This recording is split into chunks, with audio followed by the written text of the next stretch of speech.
Hi, everyone, and welcome to the HSS video series, Physical Activity and Inflammatory Arthritis, sponsored by the Inflammatory Arthritis Support and Education Programs for the Latinx community. I'm Anna Balakrishnan, Social Work Coordinator for this program. Hi, everyone. I'm Zack Rogers, Physical Therapist at HSS. Hi, everyone. I'm Sonia Ronaker, Spanish Interpreter at HSS. This video is in English, but if you are looking for Spanish, please click the link in the description on the video and you will find this video translated and dubbed in Spanish by our HSS interpreters.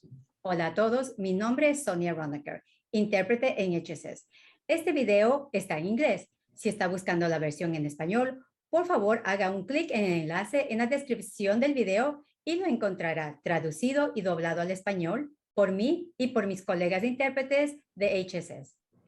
Thank you all so much for being here. Let's get started. Gracias a todos por estar aquí. Empecemos. Zack, we are so delighted that you're here to talk with us today about physical activity when you have inflammatory arthritis. And when I say inflammatory arthritis, that includes conditions such as rheumatoid arthritis, ankylosing spondylitis, and psoriatic arthritis. And all of the topics that we're going to talk about today are in response to questions that patients have shared with us. So we're so excited that you're here to talk with us. Really happy to be here, Anna. Thanks for having me. All right, so let's go ahead and dive right in. Sounds great. So our first question is exercise safe for people with inflammatory arthritis? Yes, especially when that exercise is guided by a physical therapist and that patient has consulted their healthcare provider first and foremost. I like to say that motion is lotion. The more you use your joints, the easier it'll be to move. All right, awesome. So why is exercise important for people with inflammatory arthritis? Well, exercise is important for a few reasons. It helps improve overall function and the ability to do daily activities. It actually also helps strengthen muscles. And when muscles are stronger, this can help reduce stresses placed on joints. And if there's less stress placed on joints, then this can help to decrease pain and inflammation in the joints. Okay, thank you. And many patients have shared with us that they'd really like to know what exercises are recommended for people with inflammatory arthritis and what changes or modifications could they make to make exercise easier? Well, to start, walking is a great exercise. It's free and you can do it anywhere. That's one of the reasons I love it so much. Squats, sitting to standing, double leg bridges, leg press, side steps, and rows are just some more exercises to name a few. Some can be in the home. Some, such as the leg press, you would need to belong to a gym or use that type of equipment. Now I'll take a moment to show you some of these exercises and demonstrate a few to show you what they look like. Wonderful. We'd love to see them. So this next exercise we can do is a squat.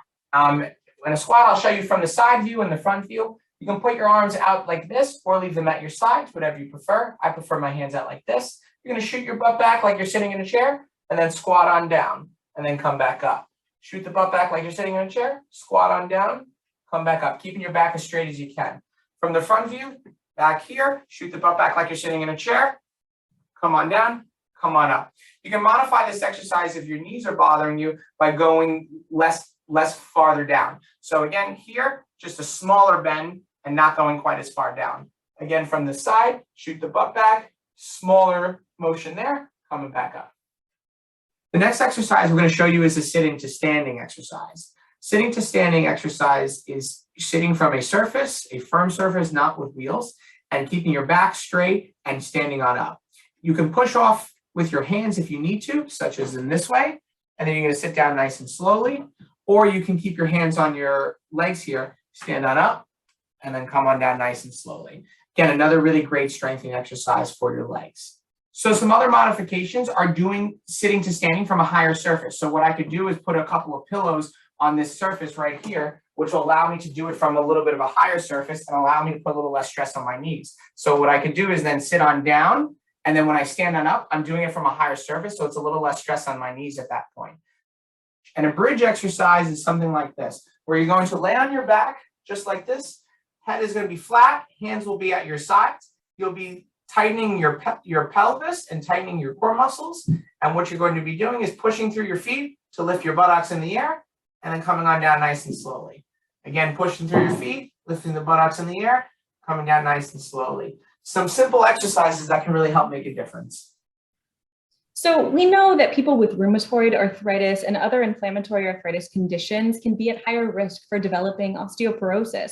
Are there exercises that you can do to keep your bones healthy? Yes, there is. Exercises with weights to help combat the possibility of osteoporosis can really help. Weight-bearing exercises such as walking and squats can also help reduce the risk of osteoporosis. Okay. And one of our patients shared that she uses wrist weights or cuff weights instead of dumbbells. Could you show us what that looks like? Sure, absolutely. Cuff weights around the ankles or wrist works really well. That's a really great suggestion by the patient. What I'll do is I'll show you exactly. I have a cuff weight right here, right? Okay. Simple Velcro here. And what you could do is you can wrap the cuff weight around your wrist like this way and attach the Velcro together. And then instead of holding weights or dumbbells in your hands, you're having the weight on your wrist here. So it can allow you to move and do certain exercises without having to hold or grip dumbbells. You can also put this around the ankle as well to do leg exercises. Again, those exercises should be guided by a physical therapist or a healthcare provider. Okay, thank you so much for sharing that. And we know that there are some exercises that may not be advised or might put extra stress on your body. What exercises aren't recommended? Are there any special considerations for keeping yourself safe when you have inflammatory arthritis?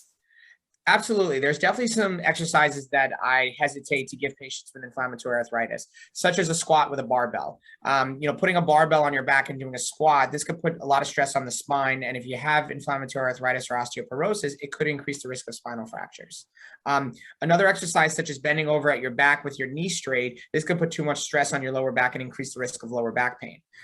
Shoulder presses, going like this, by pushing weights overhead in a seated position could put too much stress on the shoulders and also increase the risk of shoulder pain. The key with those exercises is that there are different ways to modify those different exercises to make them more compatible for you, but you want to consult a physical therapist, a healthcare provider first before doing those. But those three are the ones that I would hesitate to do because you don't want to aggravate some of those joints in your body. The other big key is that you want to make sure to exercise regularly, but allow yourself to have rest time during workouts and rest days during the week. You don't want to push yourself to exercise too hard during times of a flare-up. Okay, thank you so much, Zach, for sharing all of that helpful information. And thank you, everybody, for watching at home. We really hope that you found today's video helpful. If you could just take a minute to share your feedback by clicking on the link in the description of this video, and this will help us create videos and programs that are most relevant to you. So stay tuned for our next video. Next time, we're going to be talking about physical activity when you're experiencing chronic pain or chronic fatigue. Thank you so much. Thanks so much for having me, Anna. This was wonderful.